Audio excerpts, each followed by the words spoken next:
Have you ever wondered what is the percentage sharing of revenue between the cinema that displays the movie and the producer who actually makes the movie? Let's say that the ticket was purchased for Rs 1000 before taxes.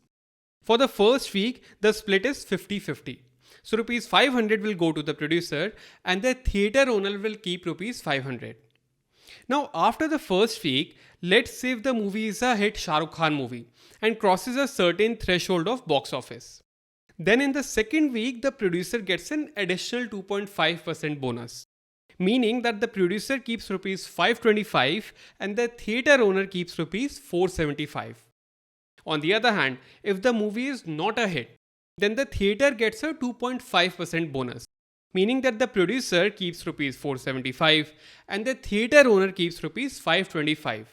From there on, it goes on a sliding scale, where the producer's margin keeps reducing week by week, going to 37.5% and then to 30%.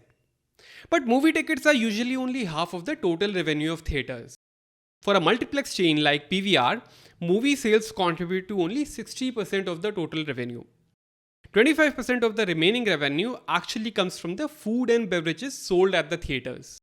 And those tubs of popcorn and glasses of Coke actually have a really high profit margin.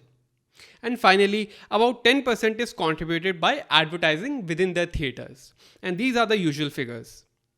Speaking of PVR, it is actually one of the largest multiplex chains, not just in India, but across the world. And the story of PVR is about the drive, determination, and innovation of just one man, Ajay Bijlee.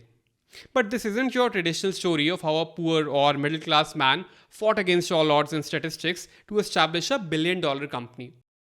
Ajay was actually born into a well-established traditional business family.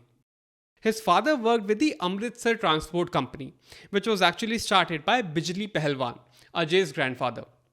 And while Ajay joined his father's transport business in 1988 at the age of 22, he himself admits that he was never comfortable doing it and he wasn't very good at it either. But what did catch Ajay's eye was a property bought by his father in the 1980s, the SPI Cinema in Vasant Vihar, Delhi. So he took that on as a side project, renovated it, and finally opened it in 1990. At that time, there used to be only 3 cinemas that showed English movies in Delhi, with the Chanakya Cinema in Chanakyapuri being the most popular. And since there were so few screens in the capital, there was always a backlog of good Hollywood movies that people really wanted to see but weren't available on any of the screens in Delhi. So Ajay capitalized on this gap in the market and started showing English movies in his SPI Cinema. And it started doing really well. Now, one other problem India had in the 90s, and this was quite unlike countries in the West, was the culture of single screen cinema houses. Each building or complex used to have just one screen in the entire building. And the cinema halls used to be much bigger than what we see today. The Sheila Cinema in Paharganj, Delhi, used to have an occupancy of almost 1,000 people in its hall. And this large size had multiple drawbacks. First and foremost, the cinema could obviously show only one movie at a time, limiting the choices to the audience, particularly if they wanted to watch a movie that was not a hit. Secondly, it also meant that there were limited show timings available. So again, fewer options for the public. But thirdly and more importantly, it was a very inefficient utilization of space, severely affecting the profitability of the cinemas from a real estate perspective. So when Ajay coincidentally happened to go on a trip to Florida in the early 90s in the USA, he saw the culture of premium, new age, multiple screen multiplexes and how they were providing an experience that was simply unavailable in India. So Ajay took a big leap of faith and started buying existing cinemas from uninterested owners. And he tried to convert them into theatres with multiple screens. Now, if you think about it, it was a great strategy on paper. But there was only one problem. No one knew how to actually build multiplexes in India. Ajay even had trouble finding an architect for the new building. So he brought in Village Roadshow Limited, an Australian entertainment company specializing in multiplexes, to do a joint venture with him. Ajay owned 60% of this new joint venture called Priya Village Roadshow or PVR, while the Australians owned 40%. And in 1997, PVR finally opened its first multiplex, the PVR Saket.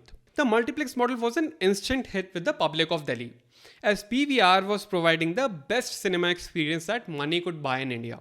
After this, Ajay successfully started replicating the PVR model. He bought single screen cinemas and turned them into multiplexes.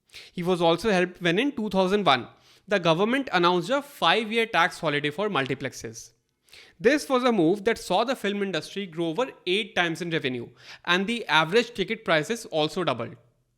Fast forward to today, PVR is the largest multiplex chain in India, owning 50% of all multiplex box office sales. And it is over 4 times bigger than its next competitor, Cinepolis. So how did PVR get here? What did Ajay Bijlee manage to do differently that other cinema chains in India could not? Well, firstly, it was Ajay's focus on building a customer-centric experience. He realized something that was quite different about India than the West.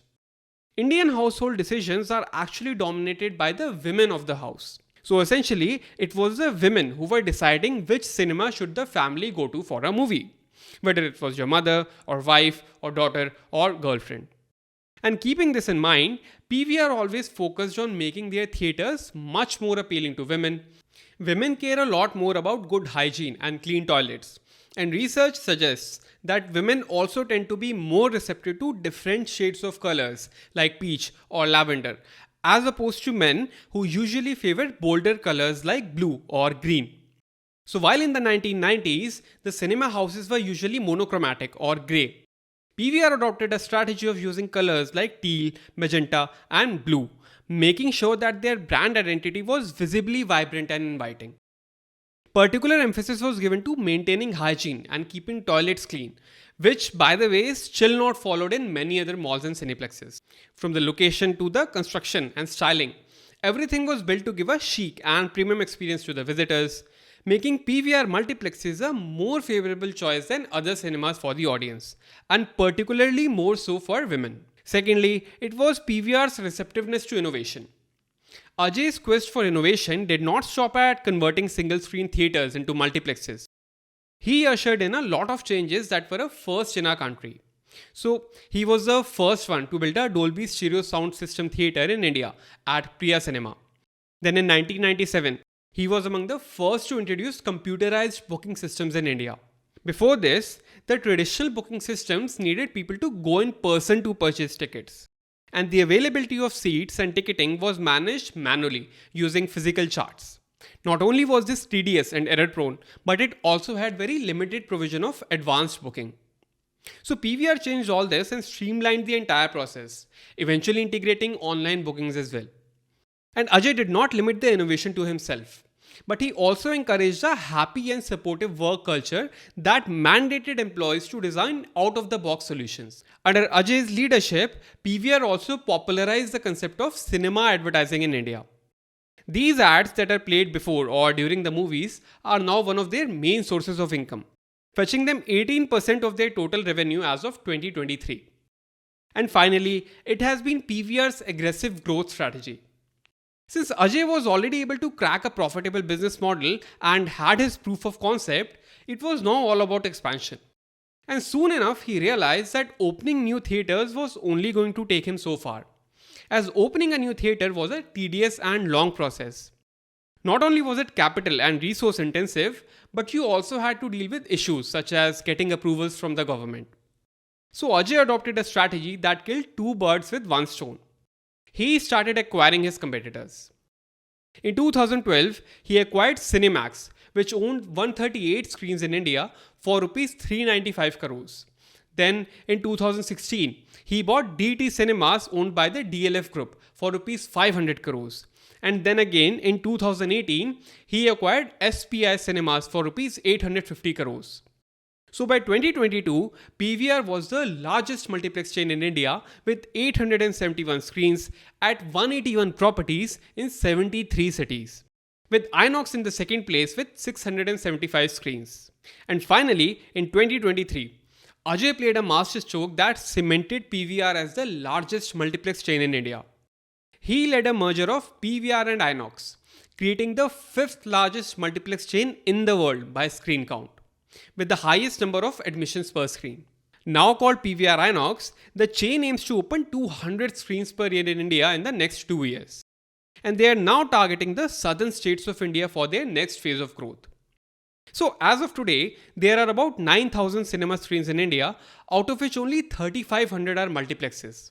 The rest are still single screen cinemas.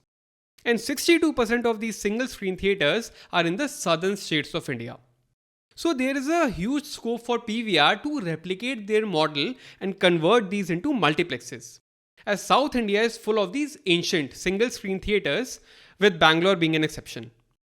Tamil, Telugu, and Kannada movies put together contribute about 37% of the total box office collections in India. And multiplexes have been unable to tap into these markets because of the continued domination of these single screen theatres. But the recent merger of PVR and INOX has given the new entity enough ammo to target South India and take on the next phase of growth. India has only 9,000 screens compared to 40,000 in the US and 80,000 in China.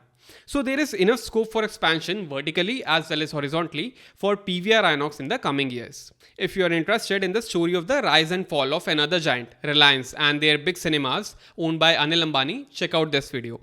I also wrote a detailed post on the cinema industry's battle with COVID and how it is still overcoming the challenges on my LinkedIn profile. Do check out the link in the description below. Please hit the like and subscribe button to help me grow my channel. And let me know in the comments which story you want me to cover next. Until then, goodbye.